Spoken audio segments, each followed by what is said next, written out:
पर और अदर के खाते में पहली जीत। देवेंद्र का ध्यान सुबह से ही गन्नौर विधानसभा सीट से लगातार लीड बनाए हुए थे। आश्वस्त से अपनी जीत को लेकर बीजेपी के बागी हैं ये भी, और जीत दर्ज कर चुके रुझानों में सरकार बीजेपी बना चुकी है। और ऐसे में ये साफ तय है कि देवेंद्र का ध्यान भी बीजेपी की तरफ जाएंगे। बीजेपी से टिकट मांग रहे थे पूर्व सीएम मनोहर लाल खट्टर के बेहद करीबी देवेंद्र हंसगुला से कांग्रेस के उम्मीदवार जीत गए हैं। इनका भी कोई तोड़ नहीं था, लेकिन कांग्रेस बहुमत के आंकड़े से बहुत दूर फिलहाल नजर आ रही है। आपको सिलसिलेवार तरीके से बता रहे कि कहां पर क्या चुनाव परिणाम है, क्या रुझान है। गुला से देवेंद्र हंस है जो जीत चुके हैं उम्मीदवार गुला विधानसभा सीट से।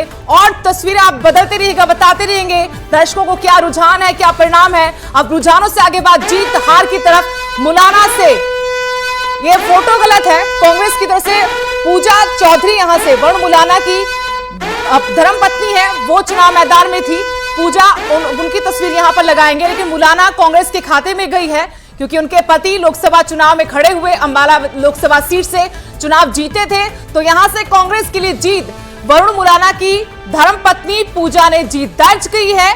और तस्वीरें आपको दिखाएंगे, लेकिन एक बड़ा उलटफेर एग्जिट पोल से बिल्कुल इतर यहां पर नजर आया कि एग्जिट पोल बिल्कुल नहीं था। जो दावे किए जा रहे थे वो दावे हवाई कांग्रेस के साबित हुए। और जुलाना विधानसभा से तस्वीरें आपको दिखा रहे हैं। विनेश फोगाट ने जीत दर्ज कर ली है, लेकिन जैसे दावे किए जा रहे थे कि बहुत भारी मतों के साथ वो जीत दर्ज करेंगी, वैसा नजर नहीं आया। इसके पीछे आपको वजह भी मालूम होगी कि कांग्रेस की तरफ से हवा का जिक्र तो बार बार किया जा रहा था कि प्रचंड बहुमत के साथ कांग्रेस सरकार बनाएगी, लेकिन वो आंकड़े, जो जादुई आंकड़ा है, वहां तक कांग्रेस दूर दूर तक कहीं नजर नहीं आ रही। ऐसे में जुलाना विधानसभा सीट, जिस पर पूरे देश की विदेश की नजरें टिकी हुई थी, वहां बहुत कम मार्जिन से विनेश फोगाट ने जीत दर्ज की है। जबकि कहा जा रहा था 40 से 50 हजार तक के मतों की जीत यहां पर विनेश फोगाट दर्ज करेंगी। 90 विधानसभा सीटें आपको दिखा रहे हैं। इन सीटों को लेकर जो अभी परिणाम सामने आए हैं, पहला रुझान हो, पहला परिणाम हो, लगातार सटीक आंकड़े आप तक पहुंचाने की कोशिश कर रहे हैं। न्यूज 18 आपको पल पल की जानकारी दे रहा कि किस तरीके से अब सरकार को लेकर तस्वीर हरियाणा में साफ होती हुई। बीजेपी प्रचंड बहुमत के साथ सत्ता में वापसी कर रही है, इतिहास रच रही है भारतीय जनता पार्टी। ऐसा हरियाणा की चुनावी राजनीति में आज तक नहीं हुआ कि लगातार कोई राजनीतिक दल सत्ता पर काबिज हो, लेकिन इस बार इतिहास रचा जा रहा है बीजेपी की तरफ से। जो आंकड़ा है, टैली आपको दिखा रहे रुझानों में 48 सीटें, कांग्रेस 37 सीटें। जेजेपी खाता नहीं खोल पाई, चाबी कहीं गुम या ताला गुम, ये देखना होगा। एनएलडी प्लस बीएसपी यहां 2 सीटें। इलाहाबाद में झटका एनएलडी के लिए, बीएसपी के लिए आम आदमी पार्टी कहीं नजर नहीं आ रही। वहीं अदर्स की बात करें, गन्नौर से 1 सीट देवेंद्र का ध्यान जीत चुके हैं और 3 पर अभी अदर्स आगे हैं। मैं अपनी टीम से कहूंगी कि अदर्स पर जरा एक बार नजर डालें, कौन सी वो सीटें हैं जहां पर निर्दलीय अभी फिलहाल लीड में नजर आ रहे हैं। क्या हलोपा की एक सीट सिरसा यहां पर है जिस पर सभी की नजरें हैं। वहीं कांग्रेस के लिए आज बहुत मायूसी हाथ लगी है। कांग्रेस के लिए मायूसी इसलिए क्योंकि प्रचंड बहुमत की उम्मीद थी, लगा था कि हवा है। बार बार रैलियों के मंच से कहा गया कि कांग्रेस प्रचंड बहुमत के साथ आ रही, स्पष्ट बहुमत होगा, हवा होगी 70 से ज्यादा सीटों के साथ, हम सत्ता का सूखा खत्म करेंगे। लेकिन आज अभी तक जो परिणाम आपको नजर आ रहे हैं, कांग्रेस के दावे हवाई साबित हो रहे हैं। हवा तो नजर नहीं आ रही। और जो खेमे में मायूसी थी बीजेपी के, अब क्योंकि दिन ढलने की तरफ जा रहा है तो वहां पर खुशियां मनाई जा रही हैं। कांग्रेस के खेमे में बहुत जल्दबाजी में सुबह ढोल नगाड़े की थप सुनाई दी, नाचने लगे, झूमने लगे समर्थक कार्यकर्ता, लड्डू बांटने लगे, जलेबियां खिलाई जा रही थी। लेकिन अब वहां पर थोड़ी शांति है, मायूसी है। भूपेंद्र सिंह हुड्डा नजर नहीं आ रहे। सुबह हम बॉडी लैंग्वेज की बार बार बात कर रहे थे कि भूपेंद्र सिंह हुड्डा की बॉडी लैंग्वेज कह रहे कि अभी जो रुझान है वही परिणाम भी होंगे। और कुछ कुछ तस्वीर वैसी ही। कार्यवाहक मुख्यमंत्री नाथ सिंह सैनी ये लगातार दावा कर रहे थे कि पिक्चर अभी बाकी है, 8 तारीख को देखिएगा, पिक्चर अभी बाकी है। एक बार फिर से मैं ही, और ये बड़ी जीत है विपुल गोयल की फरीदाबाद से। विपुल गोयल जिनको पार्टी ने एक बार फिर भरोसा जताते हुए टिकट दिया था, भारतीय जनता पार्टी के उम्मीदवार जीत चुके हैं फरीदाबाद से विपुल गोयल। यहां पर मुकाबला बहुत ज्यादा, ऐसा नहीं कह सकते कांटे का मुकाबला था, लेकिन अब हवा लग रही है कि बीजेपी की हवा थी, अंडर करंट था कांग्रेस की तरफ से कहा गया कि जनता चुनाव लड़ रही है, मन बना चुकी है, बीजेपी जा रही है, कांग्रेस आ रही है। लेकिन यहां तो लग रहा है कि कांग्रेस का आना था ही नहीं और इंदुराज नरवाल जीत गए हैं बड़ौदा से। ये नाम गलत है, बड़ौदा से इंदुराज नरवाल जीत चुके हैं। यहां पर कपूर नरवाल जो थे कांग्रेस के ही बागी, उनके लिए मुश्किलें पैदा कर रहे थे, लेकिन आखिरकार इंदुराज नरवाल, जिनको भालू कहा जाता है, वो चुनाव जीत गए हैं।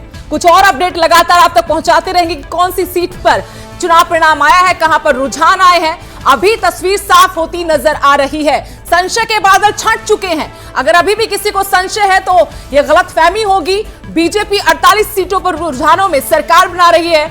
ये बहुमत के आंकड़े से भी 2 सीटें ज्यादा है। कांग्रेस 37, जेजेपी 0, सुबह से ही 0 है। कहीं पर लीड लेती हुई नजर नहीं आई जेजेपी, जननायक जनता पार्टी। आईएनएलडी 2 सीटों पर आगे है, बसपा के साथ इस बार गठबंधन, लेकिन इलाहाबाद पर झटका। आईएनएलडी के लिए, बीएसपी के लिए रानिया सीट, जहां से अर्जुन चौटाला आगे हैं। बता दें जम्मू कश्मीर के हवाले से उमर अब्दुल्ला गांदरबल से जीत चुके हैं। गांदरबल से उम्मीद भी जताई जा रही थी, नेशनल कॉन्फ्रेंस की बैस्टियन है, होम बैस्टियन है, और वहां से वो जीत दर्ज कर चुके हैं उमर अब्दुल्ला। हालांकि 2 जगहों से लड़ रहे, उन्होंने चुनाव लड़ा गांदरबल और बडगाम की सीट से, लेकिन गांदरबल से उमर अब्दुल्ला को जीत दर्ज मिली है। नेशनल कॉन्फ्रेंस और कांग्रेस अलायंस के लिए जम्मू कश्मीर के हवाले से काफी खुशी की खबर है। उमर अब्दुल्ला जो है गांदरबल से जीत चुके हैं। हालांकि उतना सरप्राइजिंग नहीं होगा, लेकिन गांदरबल से उमर अब्दुल्ला जीत चुके हैं। कॉन्फिडेंस कहीं ना कहीं लो हुआ था। मियां मेहर अली कंगन से नेशनल कॉन्फ्रेंस के लीडर जीत चुके हैं। मियां मेहर अली कंगन के नेशनल कॉन्फ्रेंस के कैंडिडेट जीत दर्ज कर चुके हैं। नेशनल कॉन्फ्रेंस का काफी बेहतरीन परफॉर्मेंस कश्मीर डिवीजन में देखने को मिल रहा है। वजह यही कि नेशनल कॉन्फ्रेंस कांग्रेस अलायंस जो है हमें पूरी तैयार दिख रही है गवर्नमेंट फॉर्म करने के लिए, एक स्टेबल गवर्नमेंट, जिसकी महबूबा मुफ्ती बात करी थी। निजामुद्दीन भट्ट बांडीपुरा से कांग्रेस लीडर जीत दर्ज कर चुके हैं। निजामुद्दीन भट्ट बांडीपुरा से, आपको बता दें, कांग्रेस के लीडर है, जीत दर्ज कर चुके हैं। तो वही जो कश्मीर डिवीजन की जहां पर हम बात कर रहे हैं, तो नेशनल कॉन्फ्रेंस मेजरली हमें जीती हुई दिखाई दे रही है। वही कांग्रेस भी कुछ सीटों पर जीत दर्ज करती हुई दिखाई दे रही थी, और यही वजह है कि नेशनल कॉन्फ्रेंस कांग्रेस का अलायंस जो है बेहतर परफॉर्म करता हुआ दिखाई दे रहा है। तो बांडीपुरा से निजामुद्दीन भट्ट ने जीत दर्ज कर ली है। देखिए मुन्निसा, निजामुद्दीन भट्ट पीडीपी में भी रह चुके हैं और अभी कुछ देर पहले तक ये ट्रेल कर रहे थे वहाँ पर। उस्मान मजीद जो पहले कांग्रेस में थे, अब इंडिपेंडेंट कैंडिडेट वो उन्होंने कॉन्टेस्ट किया है, वो लीड कर रहे थे। लेकिन जो रिजल्ट आया तो निजामुद्दीन भट्ट जीत चुके हैं। तो कहीं ना कहीं अब पूरी पिक्चर जो है वो क्लियर हो रही है।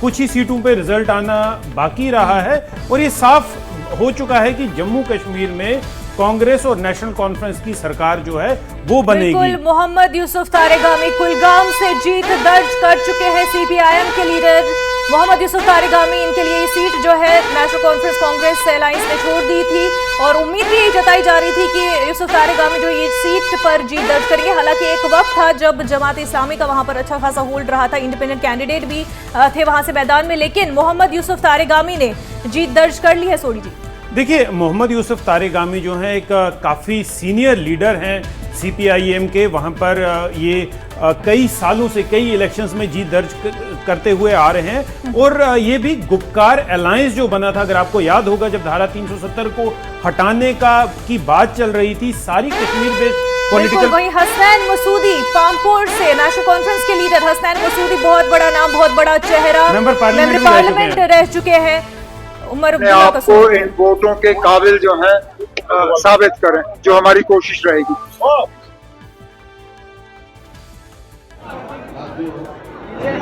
एक तो आपसे निवेदन है कि डेटा अपडेट नहीं हो रहा है। जो मेरे पास खबर है, we are touching the majority, Congress is getting majority, Congress को मेजॉरिटी मिल रही है। डेटा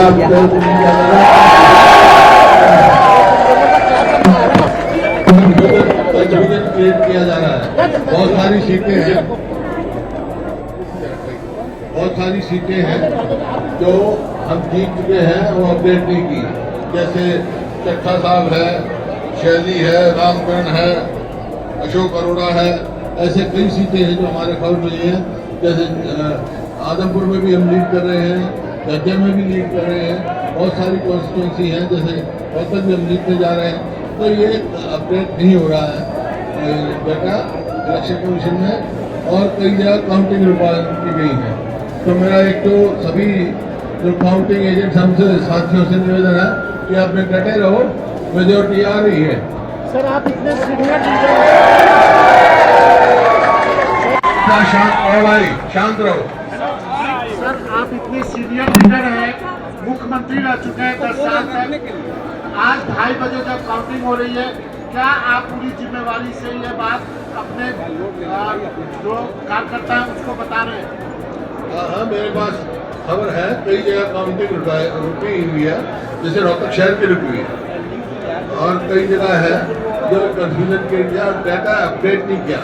मान लो जहाँ कहीं 10 राउंड की हुई है, 11 राउंड तक, 12 राउंड तक हुई है, 7 राउंड तक का डाटा किया है। कई जगह जो जैसे थानेसर है, वहाँ जीत हमारा कैंडिडेट जीत भी गया है, सर्टिफिकेट भी ले आया, वो भी अभी उसमें नहीं डाल रहे हैं। इस प्रकार से कन्फ्यूजन है, कन्फ्यूजन क्रिएट हो रहा है। डाटा अपडेट कराने में इलेक्शन कमीशन होगा तो डाटा अपडेट करें, और जैसे मैंने कहा ये खेल है, बॉल कभी इधर कभी उधर, लेकिन गोल हम मारेंगे। सर इलेक्शन कमीशन भी कह रहे हैं कि बीजेपी के इलेक्शन कमीशन से मेरी रिक्वेस्ट है कि अपना निगरानी रखें और कोई ऐसी बात ना होने दें। तो अभी भी आप होपफुल है सर, सरकार आ रही है आपको? आपने मैंने क्या सुना, क्या सुना आपने? सुना नहीं है आपको मैंने क्या कहा है? कह चुका ना मैं। Thank you. इलेक्शन कमीशन ने पूर्व सीएम भूपेंद्र सिंह हुड्डा जो अपने